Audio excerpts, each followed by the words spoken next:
Welcome to my little corner of the internet, where we celebrate creativity and growth. We extend a warm welcome to you as we discuss and analyze Nergal in this video.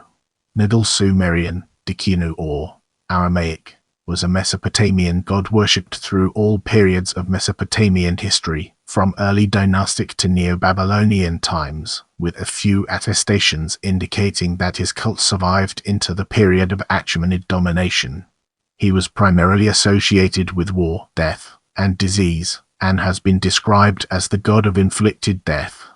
He reigned over Kutha, the Mesopotamian underworld, depending on the myth, either on behalf of his parents Enlil and Ninlil, or in later periods as a result of his marriage with the goddess Ereshkigal. Regionally, either Mammitum, a goddess possibly connected to frost, or La, sometimes assumed to be a minor medicine goddess, were regarded as his wife, though other traditions existed too. His primary cult center was Kutha, located in the north of historical Babylonia. His main temple bore the ceremonial name E-Meslam, and he was also known by the name Meslamtaea, he who comes out of Meslam. Initially he was only worshipped in the north, with a notable exception being Girsu during the reign of Gudea of Lagash, but starting with the Early period he became a major deity in the south too. He remained prominent in both Babylonia and Assyria in later periods, and in the Neo-Babylonian state pantheon he was regarded as the third most important god, after Marduk and Nabu. Nergal was associated with a large number of local or foreign deities. The Akkadian god era was syncretist with him at an early date, and especially in literary texts they functioned as synonyms of each other. Other major deities frequently compared to or syncretist with him include the Western god Girsu, best attested in Ebla and Ugarit, who was also a god of war, plague and death, and Elamit, who was likely a warrior god and shared Nergal's association with the planet Mars. It has also been proposed that his name was used to represent a Hurrian god, possibly Kumabi or Otabi, in early inscriptions from Urch, but there is also evidence that he was worshipped by the Hurrians under his own name as one of the Mesopotamian deities they incorporated into their own pantheon. Two well-known myths focus on Nergal and Ereshkigal and Epic era. The former describes the circumstances of his marriage of Ereshkigal, the Mesopotamian goddess of the dead, while the latter describes his rampages and efforts of his supple attendant deity KIŠ.UNU to stop them. He also appears in a number of other, less well-preserved compositions. Now, let's delve into the intricacies of names and epithets and explore its various aspects. Nergal's name can be translated from Sumerian as Lord of the Big City, a euphemistic way to refer to him as a ruler of the underworld. The earliest attested spelling is KIŠ.UNU, with its standard derivative KIŠ.UNU first attested in the Old Akkadian period. Since in the Old Babylonian period the cuneiform signs Ki and G coalesced, transliterations using the latter in place of the former can also be found in literature. The variant KIŠ.UNU, attested in an inscription of Noam Sin of Akkad, resulted from the use of a derivative of Nergal's name, KIŠ.UNU, as an early logographic writing of the name of Kutha, his cult center. Phonetic spellings of Nergal's name are attested in cuneiform Denri-Igl in Old Assyrian Tel Lilan, Denri-Igla in Nuzi, as well as in Aramaic Nergal and Hebrew Nergal in the Masoretic text. As we enter this new chapter, let's navigate the complexities of Meslamtaea and related logograms and unravel its multifaceted nature. Meslamtaea, he who has come out of Meslam, was originally used as an alternative name of Nergal in the southern part of Lower Mesopotamia up to the Early period. It has been proposed that it was euphemistic and reflected the fact that Nergal initially could not be recognized as a ruler of the underworld in the south due to the existence of Ninlil, sometimes assumed to be the earliest Mesopotamian god of death, and Ereshkigal, and perhaps only served as a war deity. Meslamtaea with time also came to be used as the name of a separate deity. As attested for the first time in a hymn from the reign of Ibbi-Sin, he formed a pair with Lugalira. Due to the connection between Nergal and these two gods, who could be regarded as a pair of twins, his own name could be represented by the logogram Mataba and its variant Mama, both of them originally meaning divine twins. Mama is attested in Neo-Assyrian theophoric names as a spelling of Nergal's name, though only uncommonly. However, the god designated by this logogram in one of the Amarna letters, written by the king of Assyria, is most likely Reshef instead. In the upcoming portion, we'll be dissecting Era to gain a comprehensive understanding of its implications. From the Old Babylonian period onward, the name Era, derived from the Semitic root, and thus etymologically related to the Akkadian verb aru, to scorch, could be applied to Nergal, though it originally referred to a distinct god. The two of them started to be associated in the Old Babylonian period, were equated in the Widener and an E-Meslam god lists, and appear to be synonyms of each other in literary texts including the Epic of Era and Nergal and Ereshkigal, where both names can occur side by side as designations of the same figure. However, while in other similar cases Inanna and Ishtar, Enki and the Akkadian name eventually started to predominate over Sumerian, Era was the less commonly used one, and there are also examples of late bilingual texts using Nergal's name in the Akkadian version and Era's in the Sumerian translation, indicating it was viewed as antiquated and was not in common use. Theophoric names invoking Era are only attested from Old Akkadian to Old Babylonian period, with most of the examples being Akkadian, though uncommonly Sumerian ones occur too. Despite his origin, he is absent from the inscriptions owed rulers of the Akkadian Empire. The similarity between the names of Era and Lugal era is presumed to be accidental, and the element Era in the latter is Sumerian and is conventionally translated as mighty. Our focus now turns to Uga, an important aspect of our discussion. The logogram Duga is the most commonly attested writing of Nergal's name from the Middle Babylonian period onward. This name initially belonged to Nergal's attendant deity Sukal, and might be derived from the imperative form of Akkadian crew, destroy. It has been noted that Uga was replaced in his role by Isham contemporarily with the spread of the use of Duga as a writing of Nergal's name. Get ready for an exciting exploration as we unravel the mysteries of Enkidu. Enkidu is attested as a logographic representation of Nergal's name in Neo-Babylonian sources, with the reading confirmed by the alternation between it and Duga in theophoric names. However, in a number of Assyrian texts Duga and Enkidu appear as designations of two different deities, with the former being Nergal and the latter remaining unidentified. Authors such as Franz Wigemann and Julia Kroll argue it had the Akkadian reading Pillil. However, states this remains unconfirmed. A deity designated by the logogram Enkidu was also worshipped in Uruk, with the earliest references coming from the reign of Sennacherib and the most recent from the Seleucid period, and according to Kroll should be interpreted as a form of Nergal. Paula Lane Bowyer instead argues that it is impossible to identify him as Nergal, as both of them appear alongside Ninurta as a trio of distinct deities in Neo-Babylonian sources.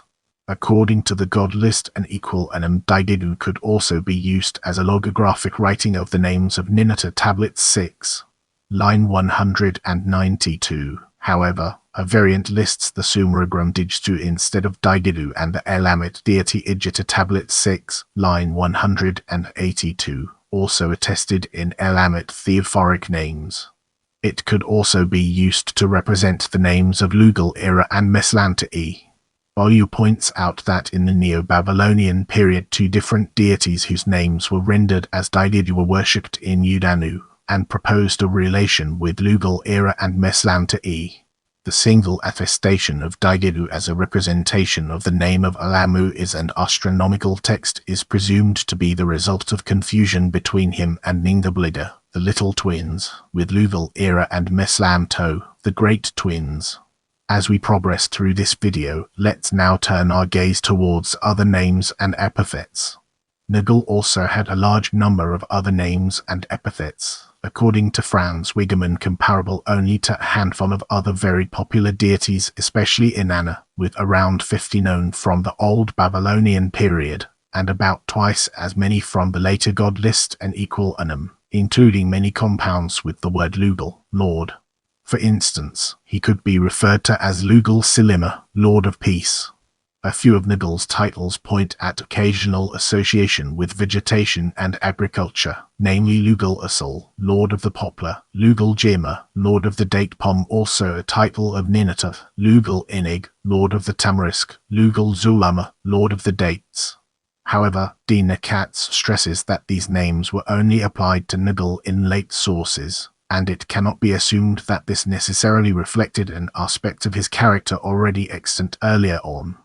A frequently attested earlier epithet is Ganingia, bull whose great strength cannot be repulsed, already in use the early dynastic period. In this part of the video, we'll be diving deep into character and unraveling its profound impact. Nergal's role as a god of the underworld is already attested in an early dynastic zombie hymn dedicated to Kutha, where he is additionally associated with the so-called Enki-Ninki deities, a group regarded as ancestors of Enlil, who were believed to reside in the underworld. According to a hymn from the reign of Ishn-Dagon, dominion over the land of the dead was bestowed upon Nergal by his parents, Enlil and Ninlil. He was believed to decide fates of the dead the same way as Enlil did for the living.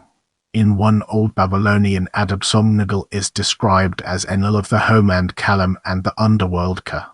He was also occasionally referred to as Enlil Banda, Junior Enlil, though this title also functioned as an epithet of the god Enki.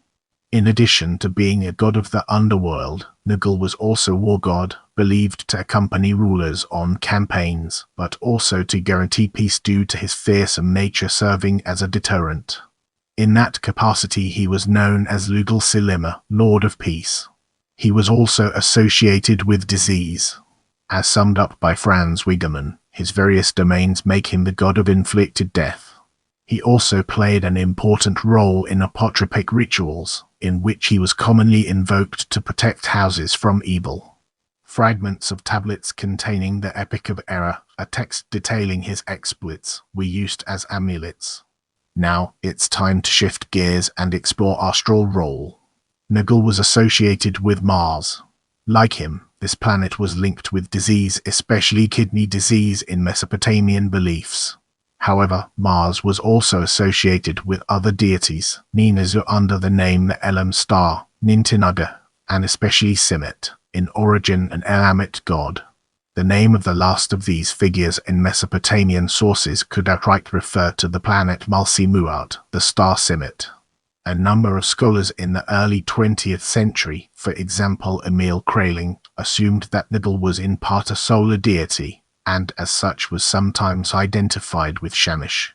Kraling argued that Nergal was representative of a certain phase of the sun, specifically the sun of noontime and of the summer solstice that brings destruction, high summer being the dead season in the Mesopotamian annual cycle. This view is no longer present in modern scholarship. While some authors, for example Nikita Artemov, refer to Nergal as a deity of quasi-solar character, primary sources show a connection between him and sunset rather than noon. For instance, an Old Babylonian Adab song contains a description of Nergal serving as a judge at sunset, while another composition calls him the king of sunset. This association is also present in rituals meant to compel ghosts to return to the underworld through the gates to sunset. Let's now venture into the realm of iconography and explore the fascinating intricacies it holds. Nergal's role as a war god was exemplified by some of his attributes: mace, dagger, and bow. A mace with 3 lion-shaped heads and a scimitar adorned with lunar decorations often appear as Nergal's weapons on cylinder seals. He was also often depicted in a type of flat cap commonly, but not exclusively, worn by underworld deities in Mesopotamian glyptic art. Bulls and lions were associated with Nergal. On the basis of this connection, it has been proposed that minor deities with bull-like ears on Old Babylonian terracotta plaques and cylinder seals might have been depictions of unspecified members of Nergal's entourage. War standards could serve as a symbolic representation of Nergal too, and that Assyrians' armies in particular were often accompanied by such devotional objects during campaigns. A similar symbol also represented Nergal on Kuru, inscribed boundary stones. In this section, we'll be exploring associations with other deities. The god most closely associated with Nergal was Era, whose name was Akkadian rather than Sumerian and can be understood as scorching. Two gods with names similar to Era who were also associated with Nergal were Ereshkigal and Ereshkigal. It is assumed that they had a distinct origin from Era. Ninlil was seemingly already associated with Nergal in the early dynastic period, as a document from Shurpuk refers to him as Nergal-Abinigi, his main cult center. The city itself was sometimes called Kutha of Sumer. In later times, especially in Eshna, he started to be viewed as a son of Enlil and Ninlil and a warrior god, similar to Nergal. Many minor gods were associated or equated with Nergal. The god KIŠ.UNU, known exclusively from Assyria, was associated with Nergal and even equated with him in god lists. Lagama Akkadian, no mercy, son of Rash the male tutelary god of Dilbert, known both from lower Mesopotamian sources and from Mori and Susa, is glossed as Nergal in the god list and E-Meslam. Lagama, Shubula and a number of other deities are also equated with Nergal in the wider god list. Emu, a god from Shum located on the Euphrates near Mori, was regarded as Nergal-like.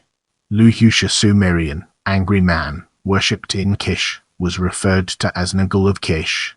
Nergal was on occasion associated with Isharan, and in this capacity he could be portrayed as a divine judge. However, as noted by Jeremiah Peterson, this association is unusual as Nergal was believed to act as a judge in locations where the sun sets in mythological texts, while on the account of this location Isharan was usually associated with the east, where the sun rises. Now, let's shift our perspective and explore parents and siblings from a different angle. Enlil and Ninlil are attested as Nergal's parents in the overwhelming majority of sources. And while in the myth Nergal and Ereshkigal he addresses E as father, this might merely be a honorific, as no other evidence for such an association exists. In the myth Enlil and Ninlil, Nergal's brothers are Ninlil usually instead of brother of Ninmada, Nana and Enlil. In a single text, a Neo-Babylonian letter from Mard, his brothers are instead Nabu and Lugal-Marda, the tutelary god of this city. However, this reference is most likely an example of captatio benevolenti, a rhetorical device meant to secure the goodwill of the reader, rather than a statement about genealogy of deities. Now, let's delve into the intricacies of wives and children and explore its various aspects. Multiple goddesses are attested as Nergal's wife in various time periods and locations, but most of them are poorly defined in known documents. While Franz Wigemann assumes that all of them were understood as goddesses connected to the earth, this assumption is not shared by other Assyriologists. Lat first attested in an offering list from the III period mentioning various deities from Kutha, was the goddess most commonly regarded as Nergal's spouse, especially from the Kassite and Middle Assyrian periods onward. She received offerings from Neo-Babylonian kings alongside Nergal in Kutha. Her name is assumed to have its origin in a Semitic language, but both its meaning and the character are unknown. Based on the Widener god list, Wilfred G. Lambert proposes that she was a medicine goddess.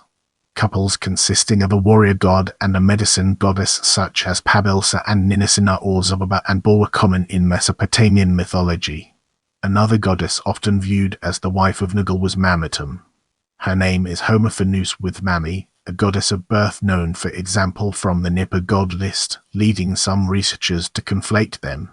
However, it is generally accepted that they were separate deities, and they are kept apart in Mesopotamian god lists. Multiple meanings have been proposed for her name, including oath and frost based on a similar Akkadian word, mam, meaning ice or frost. It is possible she was introduced in Kutha alongside Era. In at least one text, a description of a New Year ritual from Babylon during which the gods of KIŠ, Kutha and Borsippa were believed to visit Marduk, at the time not yet a major god. Both she and La appear side by side as two separate goddesses.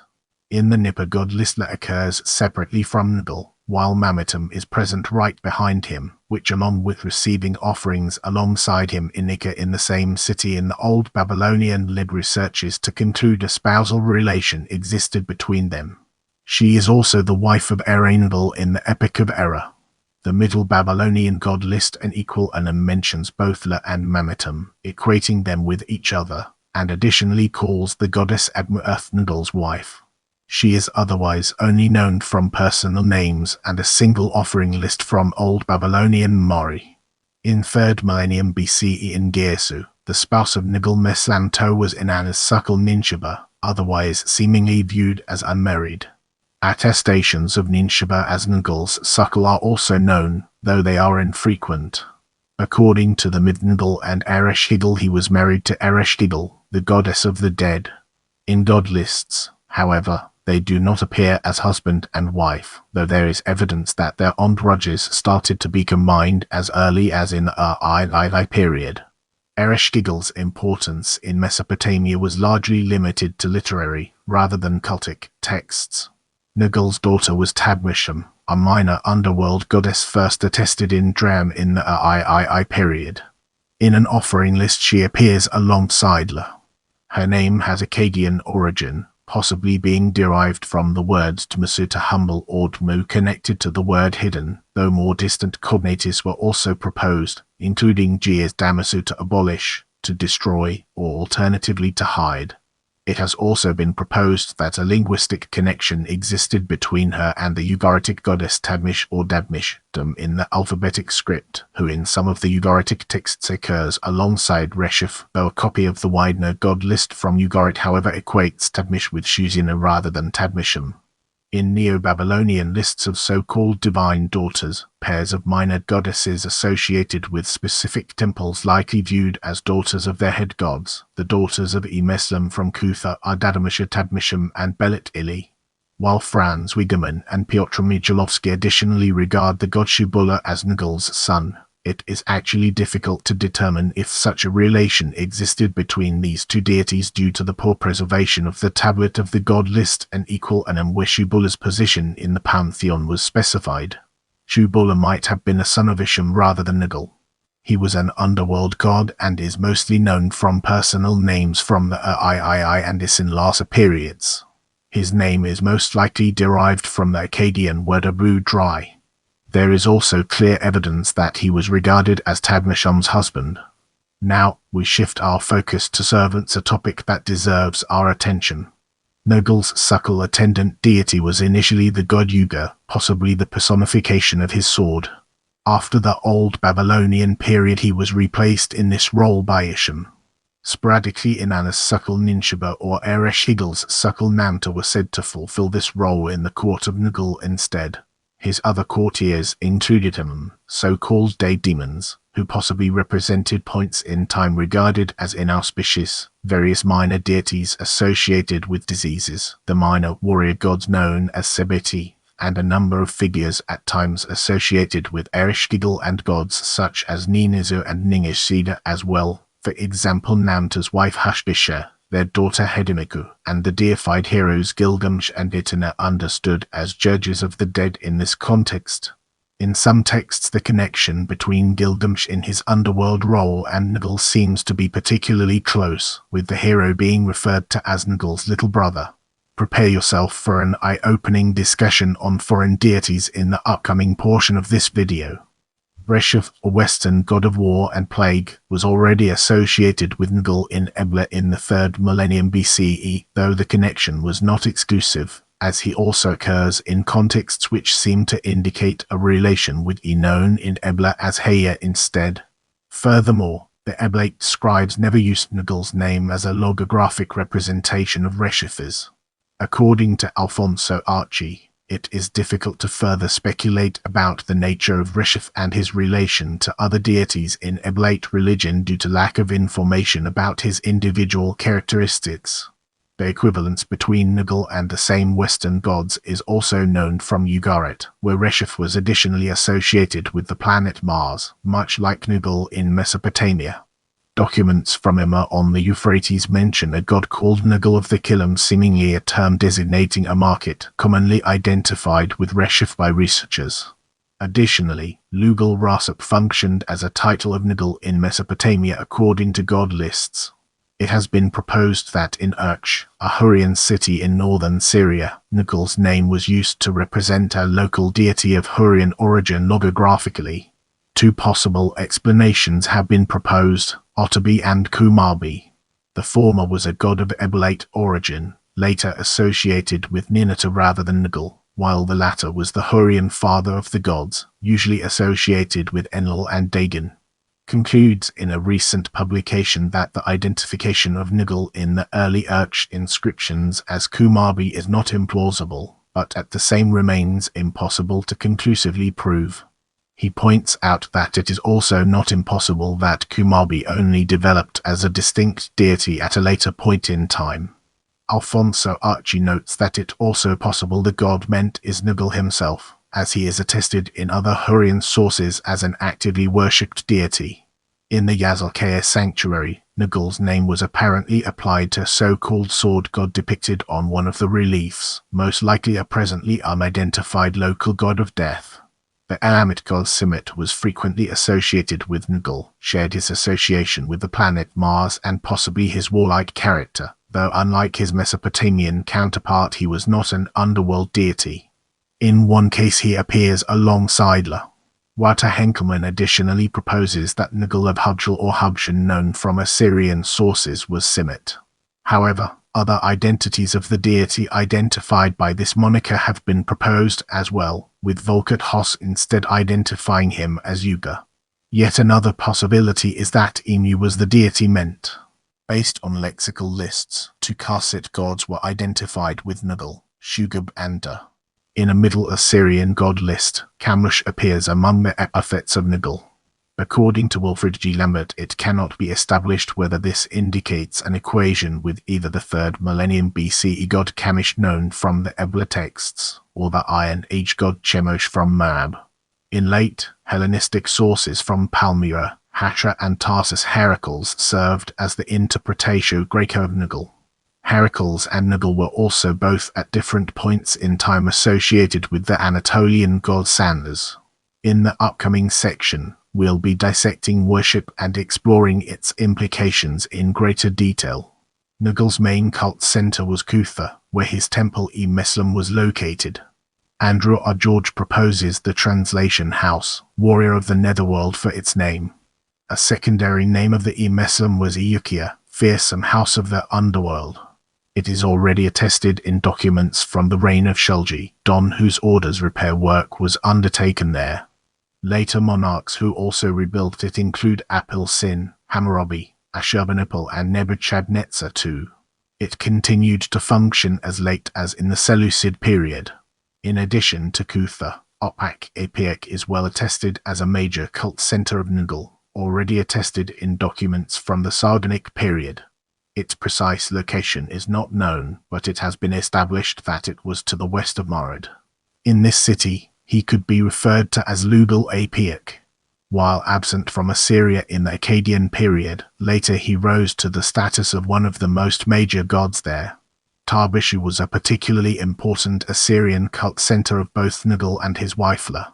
His temple in this city, originally built by Sennacherib, also bore the name E-Meslam. A 3rd temple named E-Meslam was located in Mashkan Shapur according to documents from the reign of Hammurabi, and it is possible it was dedicated to Nergal too. The veneration of Nergal in this city is well documented. Naam Sinavakid was particularly devoted to Nergal, describing him as his caretaker Bisser and himself as a comrade rum of the god. At the same time, worship of Nergal in the southernmost cities of Mesopotamia was uncommon in the 3rd millennium BCE. One exception being the presence of Meslamtaea in Lagash in Gudea's times. This changed during the reign of Shulgi, the 2nd king from the 3rd dynasty of Ur. Theological texts from this period indicate that Nergal was viewed as one of the major gods and as king of the underworld. Tonia Charlotte proposes that Nergal of Tintaki known from this period should be understood as the original tutelary god of Babylon. This interpretation is not supported by Andrew I. George, who notes that Nergal of Tintaki is usually mentioned alongside Geshe-UNU of Kiensky, Ninhursag of Kemriki, and other deities worshipped in settlements located in the proximity of Umma, and on this basis he argues that this place name should be read phonetically as Tinta and refers to a small town administered directly from said city, and not to Babylon, whose name could be written logographically as Tintaki in later periods. Other authors agree that the worship of Nergal is well attested in the area around Umma. George additionally points out that there is no indication that Babylon was regarded as a major cult center of Nergal in any time period. In the Old Babylonian period, Nergal continued to be worshipped as a god of the dead, as indicated for example by an elegy in which he appears alongside Ningisida, Itana and Bidu, the gatekeeper of the underworld. He appears for the first time in documents from Uruk in this period. Uruk built a temple dedicated to him in nearby Usapara during the reign of Sun-Gimel. It is possible that it bore the name Idimbalana, house, great bond of heaven. Multiple temples of other deities, Sud, Ea and Nana bearing the same name are attested from other locations as well. Damik Ilishuabisin also built a temple of Nergal in this location, the Ikitubidu, house whose abode is pleasant. In Uruk itself, Nergal had a small sanctuary, possibly known as E-Meslam, house worthy of the Mighty One. A temple bearing this name was rebuilt by Kutha at one point. Nergal continued to be worshipped in Uruk as late as in early Achaemenid times, and he is mentioned in a source from the 29th year of the reign of Darius I. One late document mentions an oath taken in the presence of a priest Sangat of Nergal during the sale of a prebend in which Nergal and Ereshkigal were invoked as divine witnesses. A temple of Nergal bearing the name Iahala, House of the Happy Heart, is mentioned in ancient temple lists, and was located in Turan. It was identified during excavations based on brick inscriptions and votive offerings dedicated to Nergal. It shared its name with a temple of Nanea located in Kazalu.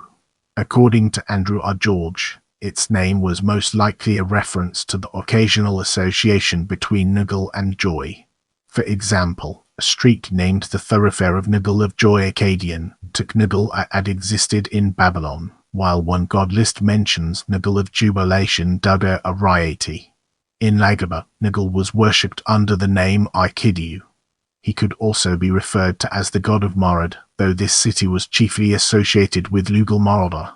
Offerings or other forms of worship are also attested from Dilbert, Isin, Larsa, Nippa and It is possible that a temple of Nergal bearing the name Erima, house which smites the wicked, which was at one point rebuilt by Rimsen I, was located in the last of these cities. Temples dedicated to him also existed in both Isin and Nippa, but their names are not known. In the Neo-Babylonian period, Nergal was regarded as the third most important god after Marduk and Nabu. These three gods often appear together in royal inscriptions.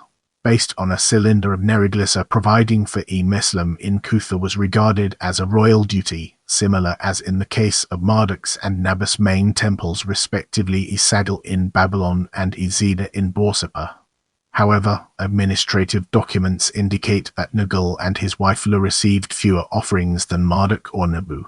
In some families it was seemingly customary to give the third son a theophoric name invoking Nergal, in accordance with his position in the state pantheon.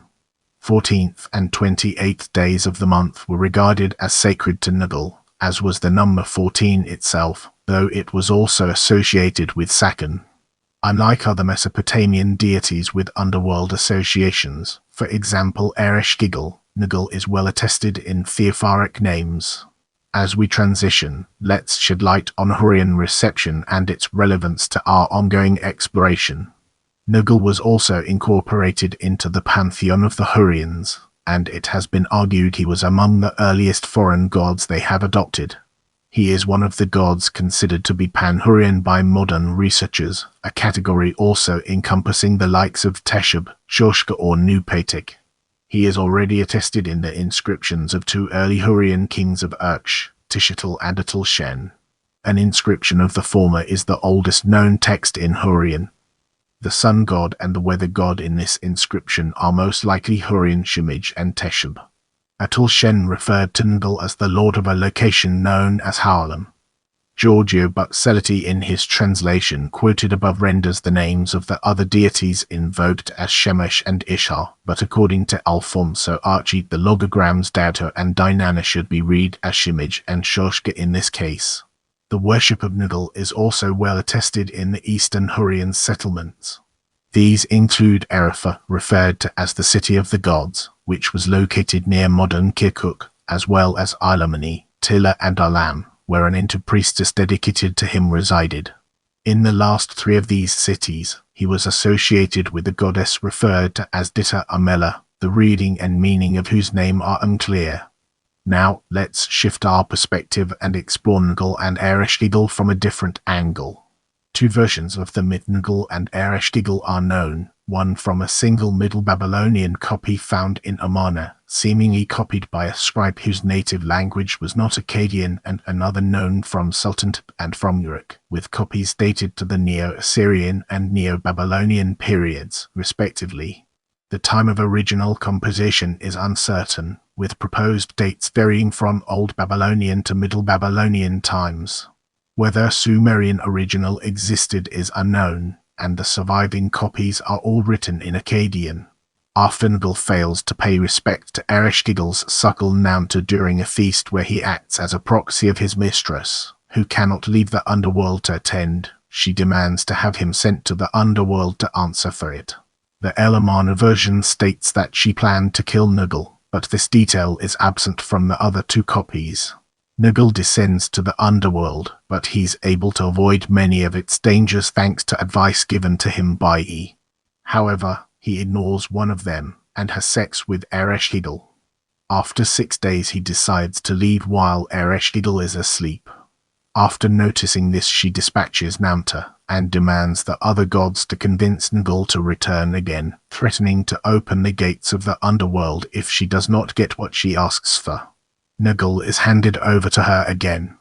In the Amarna version, where Ereshkigal initially planned to kill Nergal, he defeats Namta and prepares to kill Ereshkigal. To save herself, she suggests that they can get married and share the underworld. The other two known copies give the myth a happy ending. As noted by Assyriologist Alhina Gadotti, the two deities seem to reunite and live happily ever after, and the myth concludes with the line they impetuously entered the bedchamber. According to Assyriologists such as Stephanie Daly, the purpose of this narrative was most likely to find a way to reconcile two different views of the underworld, one from the north centered on Nergal, and another from the south centered on Ereshkigal. Differ from Kensky's attempt at interpreting it as evidence of marginalization of goddesses is regarded as erroneous. According to Alhina Gadotti, the idea that Ereshkigal was supposed to share kinship over the underworld with her spouse is also known from the Old Babylonian composition Gilgamesh, Enkidu and the Underworld, in which Anu and Enlil give the underworld to her as a dowry, her portion of the paternal estate's inheritance, which she controlled until she married. It is, however, impossible to tell which of the three gods regarded as Ereshkigal's husbands in various sources was implicitly meant to be the recipient of the dowry in this composition: Digalana, Nergal, or Ninazu. Now, it's time to shift gears and explore Epic of Erra. The oldest surviving copies of the Epic of Erra come from the Assyrian city of Nineveh and have been dated to the 7th century BCE, but it has been argued that the composition is between 100 and 400 years older than that, based on possible allusions to historical events which occurred during a period of calamity which Babylonia experienced roughly between 11th and 8th centuries BCE. A Kothan indicates that it was compiled by a certain Kabti Eleni Marduk, which constitutes an uncommon example of a direct statement of authorship of an ancient Mesopotamian text.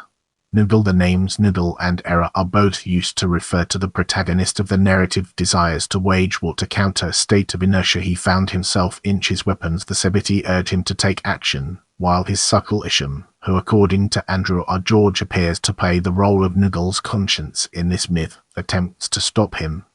Nergal dismisses the latter, noting that it is necessary to regain respect in the eyes of humans, and embarks on a campaign. His first goal is Babylon. Through trickery he manages to convince Marduk, portrayed as a ruler past his prime, rather than as a dynamic hero, in contrast with other compositions, to leave his temple. However, Marduk returns too soon for Nergal to successfully start his campaign, and as a result, in a long speech he promises to give other gods a reason to remember him.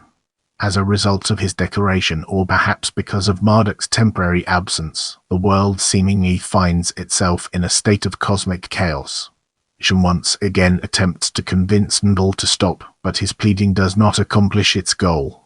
Nergal's acts keep escalating, and soon Marduk is forced to leave his dwelling again, fully leaving the world at Nergal's mercy.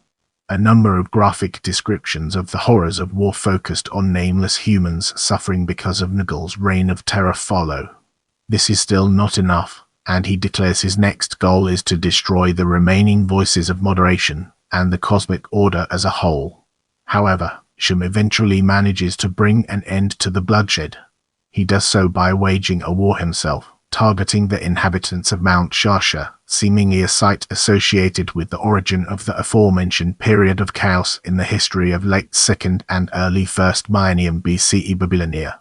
KIŠ.UNU's war is described in very different terms to Nergal's, and with its end the period of instability comes to a close. Nergal is seemingly content with the actions of his suckle and with hearing the other gods acknowledge the power of his rage. The narrative ends with Nergal instructing KIŠ.UNU to spread the tale of his rampage, but also to make it clear that only thanks to his coming presence the world was spared. Moving on to the next segment, we have other myths.